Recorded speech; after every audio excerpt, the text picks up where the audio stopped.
Today we are discussing tax farms. So recently in PNW there was a big heist of about 8 or 9 billion, a lot of money, and it sparked a discussion about tax farms, which are alliances that are being scammed by their leader. The general consensus is that tax farms are bad. This is not a video explaining why that is. I think scams are obviously unethical. In the first part of this video I'll tell you how to avoid tax farms. In the second part I'll explain the different types of tax farms. And in the final part, I'll propose a game change which could end tax farms. How to avoid tax farms. There are 3 ways to scam someone in politics and war. You can tax them and steal the resources that appear in the bank, you can steal the resources they voluntarily deposit into the bank, and you can trade with them for prices that are lower than the market. The title tax farm is a bit of a misnomer, since tax farms often do more than just steal taxes.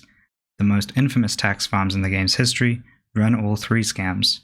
I'd like to tell you just to avoid alliances with taxes, deposits, and trading, but all the successful alliances do these things, and it's beneficial to members when they do them.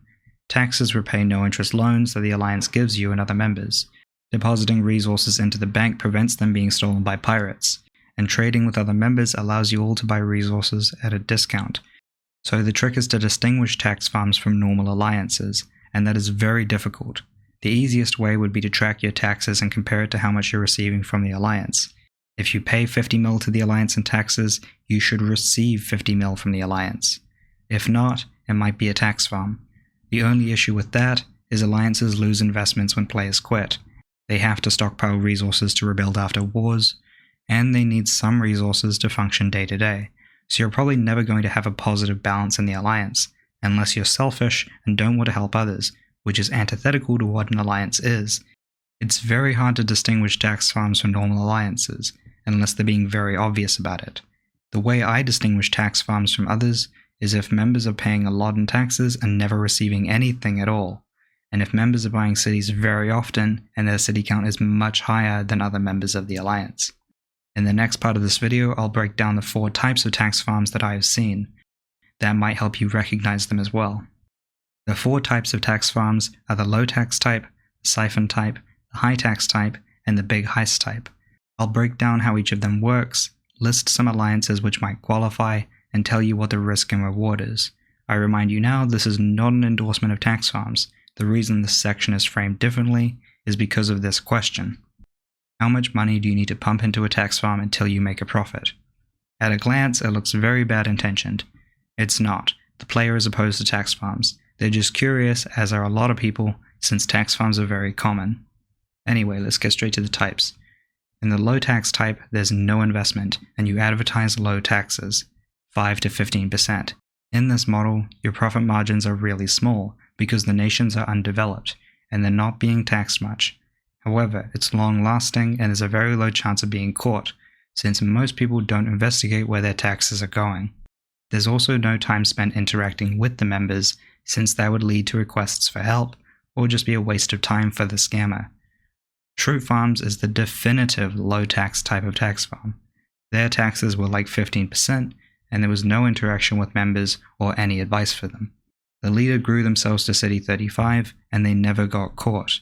In the end, they got sick of being ridiculed for leading an incompetent alliance, so they sold it after stealing tens of billions, and became a pirate. It was weird too because the members still held the leader in high regard, after being scammed and sold. Their taxes were so low they didn't care, and they had a fair amount of security.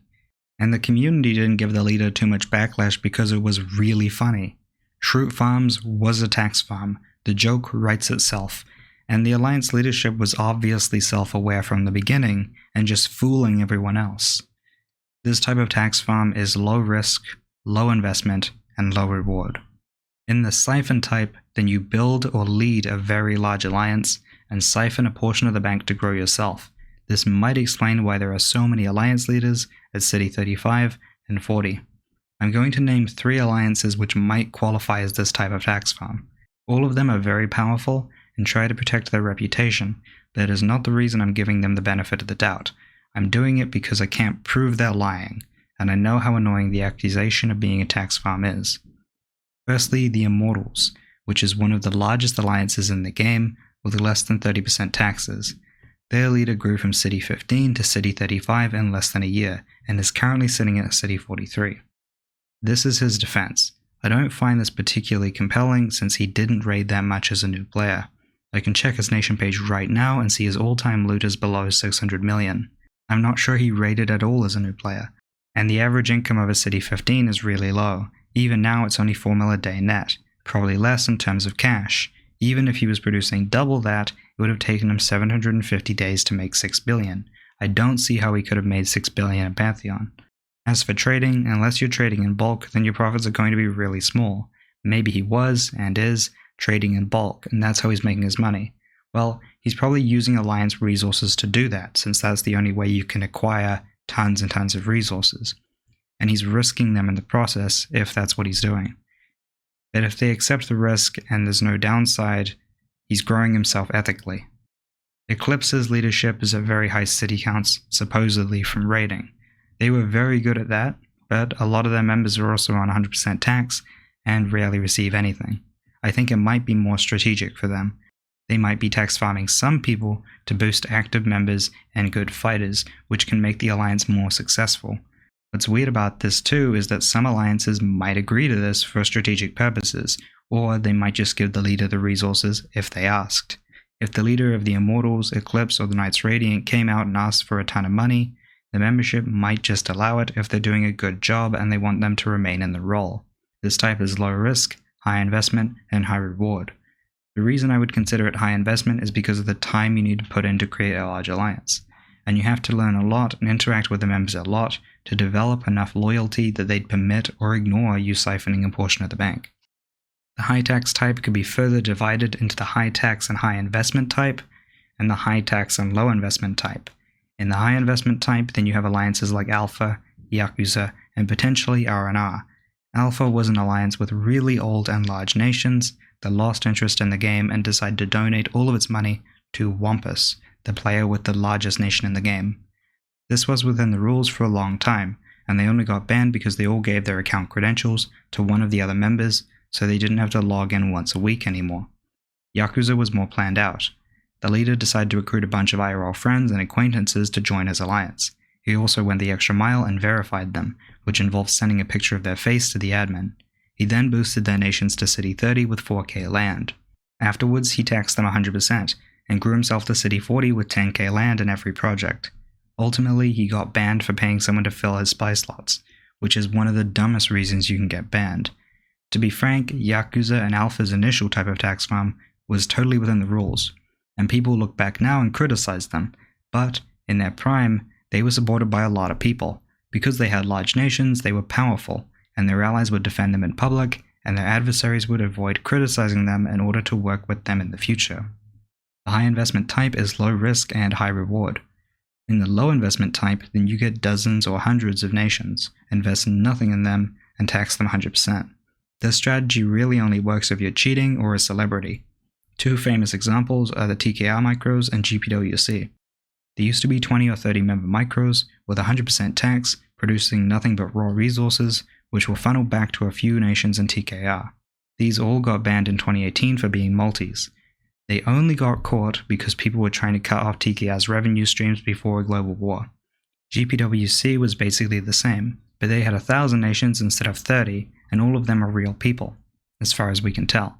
GPWC got banned because it was encouraging people to join the game to receive manhwa. In theory, it's within the rules for Drew Donnell or some other popular figure to have 1,000 of their fans join and donate all their money to him. As long as there isn't an exchange of goods outside of PNW, it's within the rules. The low investment type is high risk and high reward. Because of the amount of money you could potentially make, then other players will report you very often. The Big Heist type. Most of the types I mentioned before have some risk because it's obvious that people are getting tax farmed. This final type makes a farm indistinguishable from a normal alliance, because the farm is a normal alliance until a government member steals the bank. They steal taxes and they steal deposits, and the game and their membership can condemn them, but there's nothing they can really do to punish them. Some people believe it goes even further though, and that there is a conspiracy. The Commonwealth is a good candidate for this particular theory. Sphinx stole tens of billions from the alliance, and then left. His second-in-command, Right Honorable, then became the new leader. RH should have known that Sphinx was stealing. He had access to all the records. It's possible that Sphinx stole the bank and then gave RH a cut, and that when RH eventually leaves, he'll give Sphinx a cut and his successor one. The Big Heist is low risk, low investment, and high reward. It differs from the others in that people find heists interesting. The biggest thieves in PNW are infamous. Hell, some of them are motivated by the infamy and not the resources they're stealing. After hearing all of that, it might occur to you to try and create a tax farm. I'm going to highlight the experience of Dwight, the leader of Shroot Farms. He built a low-risk and low-investment tax farm that wasn't very profitable, but still helped him build one of the largest nations in the game. He realized that the time commitment and reputational damage, both of which were negligible, was greater than the reward, which was tens of billions. One of the most infamous scammers in PNW history decided it wasn't worth it. Raiding, warring, trading, and finding other sources of revenue are faster and more profitable, and unlike running tax farms, you can feel good about yourself and your skills. We all want to win the game, but we want to do it in a way that we can be proud of. It's very difficult to end tax farms because many of them are within the rules, and those that are not can be really hard to detect. I think that alliance banks should be public. This would mean that anyone in the game could see how the tax is collected, where it's going, and if anyone is stealing. Members could audit their alliances, and other alliances could accurately audit their rivals. This wouldn't stop people from pulling off heists, or skirting the game rules by farming friends or followers, but it would let us all know who they were, and it would allow us to hold them accountable in-game.